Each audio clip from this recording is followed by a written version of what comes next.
أعوذ بالله من الشيطان الرجيم بسم الله الرحمن الرحيم ولكل وجهة هو موليها فاستبقوا الخيرات أينما تكونوا يأتي بكم الله جميعا إن الله على كل شيء قدير ولكل وجهة هو موليها ہر امت کے لیے ایک قبلہ ہے جس کی طرف وہ اپنا چہرہ کرتی ہے. فاستبقوا الخیرات نیکیوں میں آگے بڑھو. اینما تکونوا جہاں کہیں بھی تم ہوگے یأتی بکم اللہ جمیعا اللہ تم سب کو لے آئیں گے جمع کر کے. ان اللہ علی کل شیء قدیر بے شک اللہ رب العزت ہر چیز پر قادر ہے. میرے محترم بزرگوں اور دوستوں،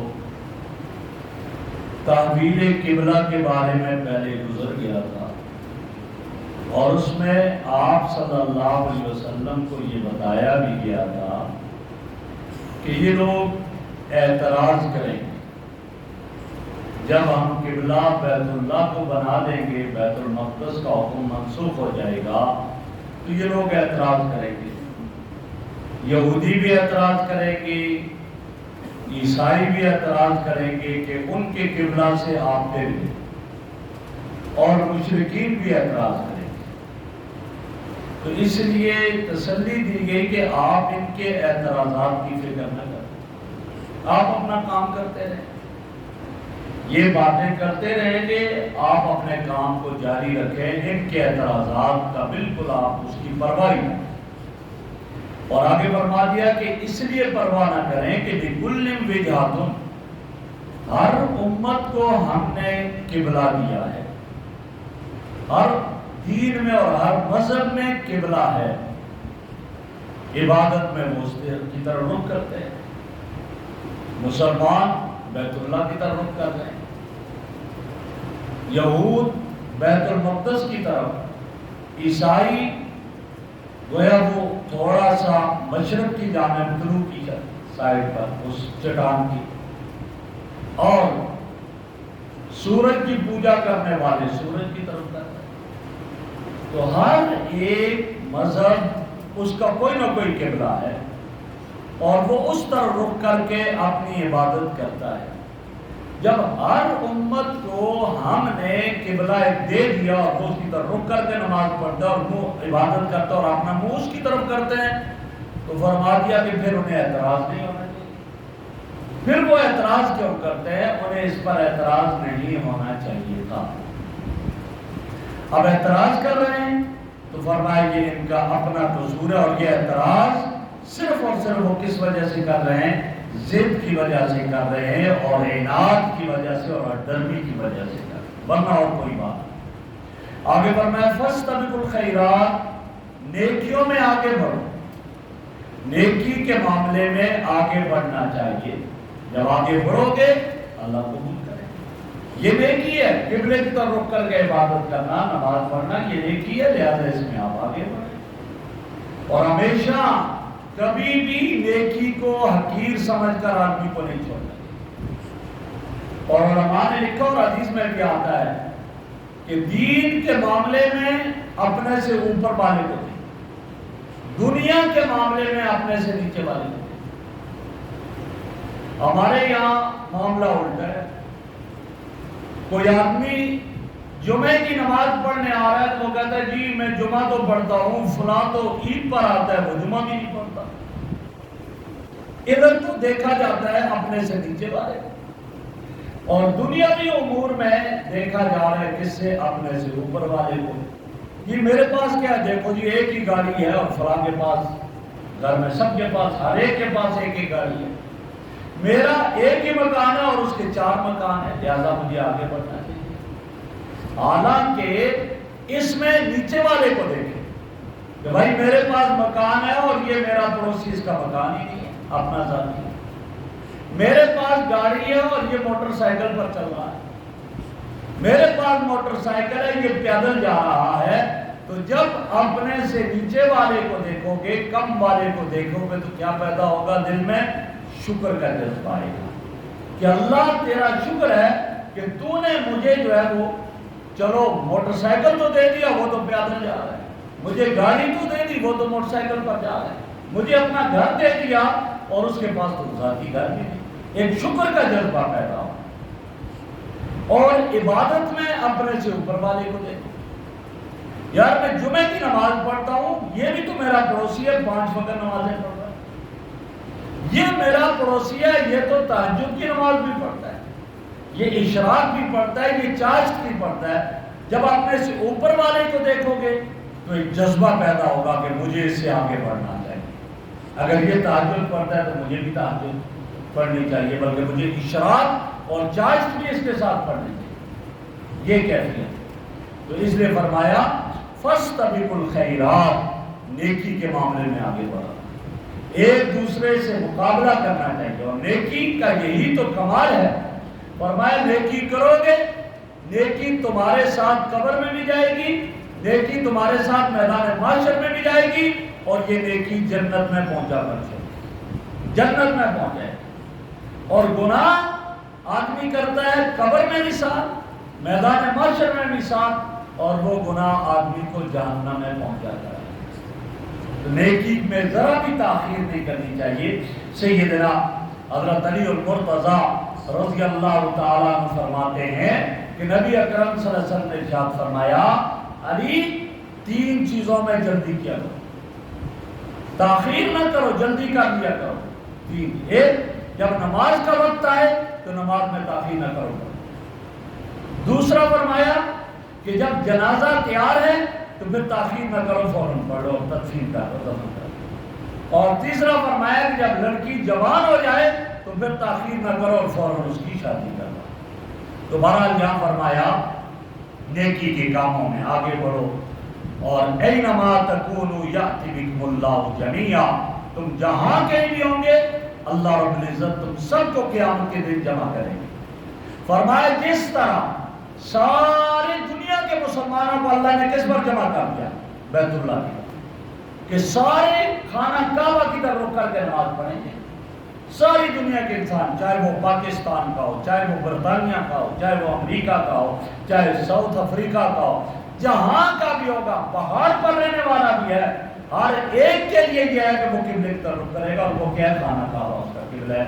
جب یہ سارے اس پر جمع ہوں گے تو اللہ فرماتے ہیں کل قیامت کے دن سب کو میں میدان محشر میں اسی طرح جمع کروں گا، میرے لیے کوئی مشکل نہیں۔ پوری دنیا کے مسلمانوں کو جب ایک قبلے پر جمع کر رہا ہوں تو کل سب کو میں نے جمع کرنا ہے میدان محشر۔ اور یہ لوگ تو کفار انکار کرتے تھے، وہ کہتے تھے جب تم ریزہ ریزہ ہو جاؤ گے پھر کیسے اٹھاؤ جاؤ گے، جب مر جاؤ گے دوبارہ کیسے زندہ کیا جائے گا؟ اللہ فرماتے نہیں، میرے لیے کوئی مشکل نہیں ہے، وہاں سب کو میدان محشر میں جمع کیا جائے گا، اور ساری دنیا کی جب انسانیت وہاں پر ہوگی اس وقت سوال و جواب ہوگا، حساب و کتاب ہوگا۔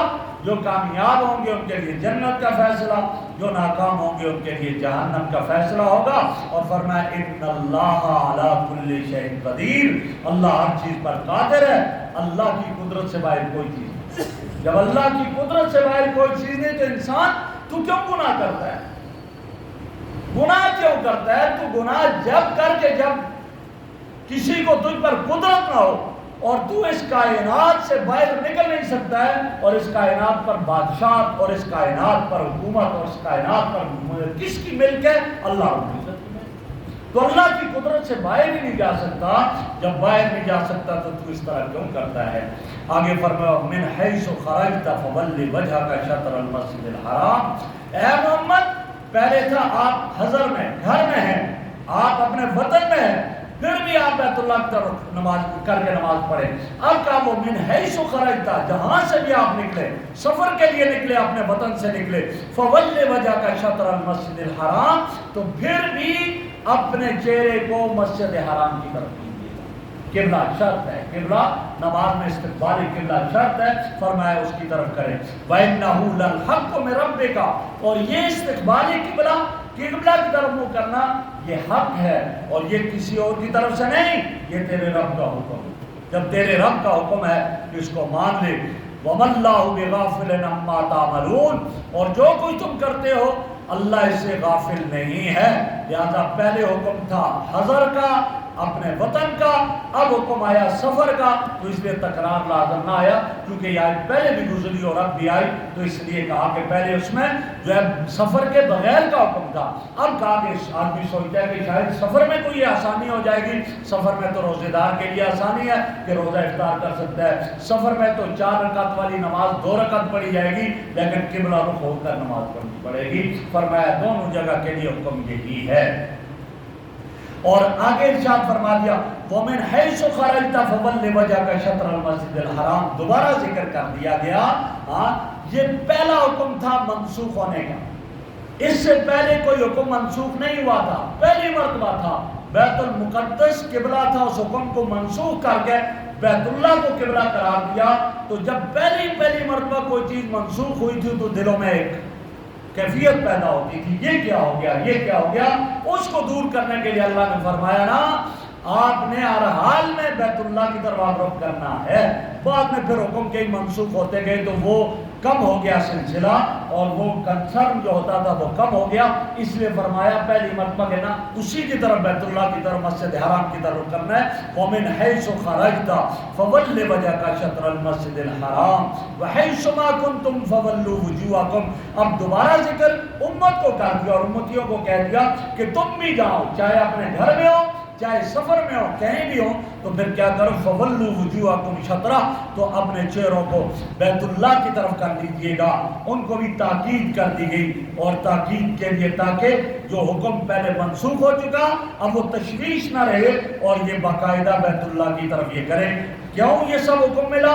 لِأَلَّا يَكُونَ لِلنَّاسِ عَلَيْكُمْ حُجَّةٌ، تاکہ لوگوں کو تمہارے اوپر کوئی حجت نہ ہو، الزام نہ ہو. یہودی بھی الزام نہ لگا سکے، مشرکین بھی الزام نہ لگا سکے. کیسے؟ اگر صرف بیت المقدس ہی ہوتا تو مشرکین الزام لگاتے. وہ کہتے جی دیکھو بیت اللہ جو ہے وہ قبلہ ان کا ہے اور انہوں نے بیت اللہ کی طرف رخ نہیں کیا، الزام ہوتا.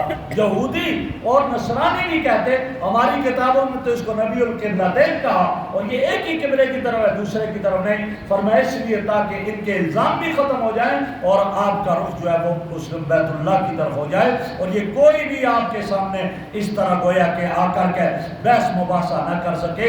اور جو دعویٰ کر رہے ملت ابراہیمی کا، اور یہ نہ کہے کہ محمد دعویٰ تو ملت ابراہیمی کا کر رہا ہے لیکن قبلہ ان کے خلاف ہے، فرمایا ایسا کسی کو موقع نہ ملے.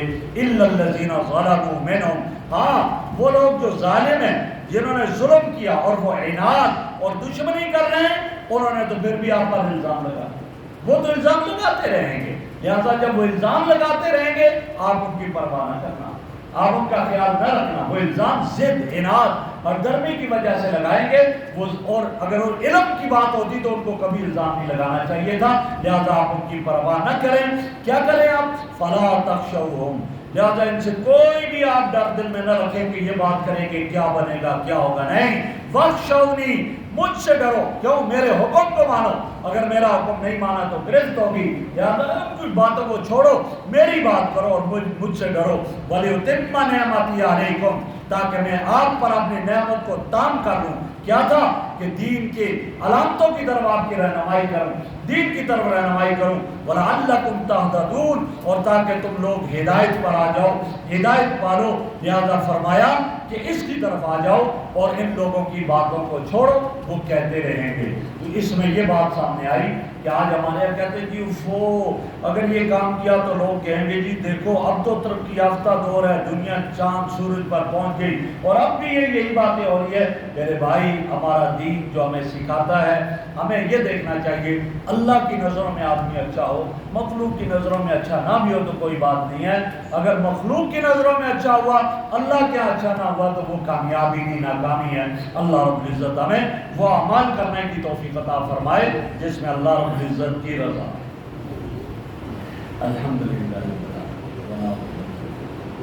والصلاة والسلام علی رسول محمد سبحانک اللہم وبحمدک نشہد ان لا الہ الا انت نستغفرک ونتوب الیک صلی اللہ تعالی علی خلقہ محمد وعلی آلہ وصحبہ اجمعین۔